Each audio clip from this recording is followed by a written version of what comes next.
Hi students, today 12th Max chapter 2 exercise 2.7 la third sum la second one பார்க்கலாம்.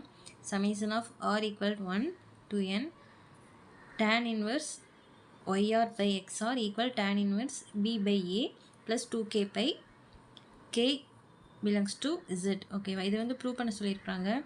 கொஸ்டினில் ஒரு statement கொடுத்துருந்தாங்க பாருங்கள். தேர்ட் சம்மில் ஃபர்ஸ்ட் ஒன்னில் கொடுத்துருக்காங்க பாருங்கள்.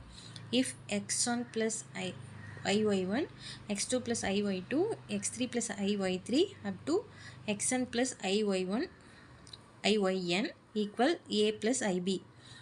இந்த ஸ்டேட்மெண்ட் கொடுத்து தான் இது வந்து ஷோ பண்ண சொல்லியிருக்காங்க. ஸோ நம்ம அந்த ஸ்டேட்மெண்ட் வந்து ஃபஸ்ட் அப்படியே எழுதிக்கலாம். கொஸ்டினில் கொடுத்ததை எழுதிக்கலாம். எழுதிட்டு அடுத்த ஸ்டெப்பில் வந்து நம்ம ஆர்கியூமெண்ட் சேர்த்துக்கலாம். ஏன்னா டேன் இன்வெர்ஸ்னு வந்தாலே நம்ம ஆர்கியூமெண்ட் சேர்த்து எழுதி கண்டுபிடிச்சா தான் நமக்கு ஆன்சர் வரும். ஸோ டேன் இன்வெர்ஸ்னு வந்துருக்காங்க. நம்ம ரெண்டு சைடும் வந்து ஆர்கியூமெண்ட் இன்க்ளூட் பண்ணிக்கலாம். ஸோ ஆர்குமெண்ட் ஆஃப் இதெல்லாம் அப்படி எழுதிக்கலாம்.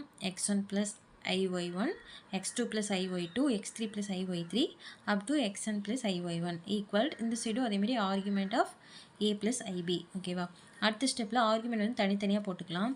தனித்தனியாக போகிறதுக்கு அதுக்கு முன்னாடி ஒரு ஃபார்முலா இருக்குது பாருங்கள். Argument of z1 z2 equal argument of z1 plus argument of z2. ஆர்குமெண்ட்டில் வந்து மல்டிப்பிள் இருந்துச்சு அப்படின்னா தனித்தனியாக எழுதும் போது நடுவில் நம்ம ப்ளஸ் சேர்த்துக்கலாம். ஓகேவா, இப்போ இந்த ஆர்குமெண்ட்டில் இதெல்லாம் மல்டிப்பிள் இருக்கா, ஸோ தனித்தனியாக எழுதும் போது நடுவில் நம்ம வந்து ஒரு ப்ளஸ் சேர்த்து எழுதிக்கணும். ஓகேவா, so argument of x1 plus iy1 plus argument of x2 plus iy2 plus argument of x3 plus iy3 up to plus argument of xn plus iyn equal argument of a plus ib வந்து நம்ம tan inverse b by a அப்படின்னு எழுதிக்கலாம். ஓகேவா, argument of a plus bக்கு நம்ம என்ன எழுதுவோம், tan inverse மேலே y by xன்னு எழுதுவோமா, இதில் y என்னது b, ஸோ மேலே b, x என்னது a, ஸோ a. ஓகேவா, so tan inverse b by aன்னு எழுதிட்டு ப்ளஸ் 2k பை ஆர்குமெண்ட் கண்டுபிடிச்சாலும் நம்ம வந்து 2k பை ஆட் பண்ணுவோம். ஸோ 2k பைன்னு எழுதிக்கலாம். k பிலாங்ஸ் டு இசட்னு எழுதிக்கலாம். சரியா, இப்போ இந்த சைடு வந்து வந்துருச்சு. இந்த side tan inverse of b by a plus 2k pi இந்த பக்கம் வந்துருச்சு. நம்ம இந்த சைடு மட்டும் நம்ம இது கொண்டு வரணும்.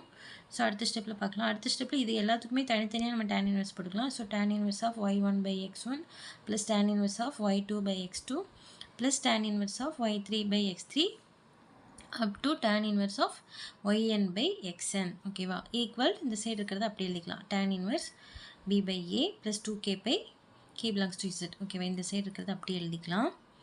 அதுக்கு அடுத்த ஸ்டெப்பில் இது வந்து ப்ளஸில் கண்டினியூவாக போயிட்டுருக்குதா, ஸோ நம்ம இதை வந்து சமீசன் ஆர் ஈக்குவல் டு 1 என்னன்னு எழுதிக்கலாம். இதை வந்து நம்ம ஆறுன்னு எடுத்துக்கலாம். ஆறுன்னு எடுத்துகிட்டு summation of r equal to 1 up to n. ஓகேவா, n வரைக்கும் இருக்குதுங்கிறதுனால அப்படி போடுறோம். போட்டு tan இன்வெர்ஸ் ஆஃப் இந்த 1 2 3க்கு பதிலாக நம்ம ஆர் போட்டுக்கலாம்.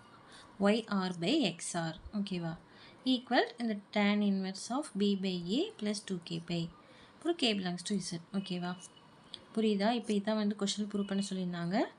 இது நமக்கு வந்துருச்சு. ஸோ ஹென்ஸ் ப்ரூவ்டுன்னு சொல்லி எழுதிக்கலாம். அவ்வளோதான். தேங்க்யூ.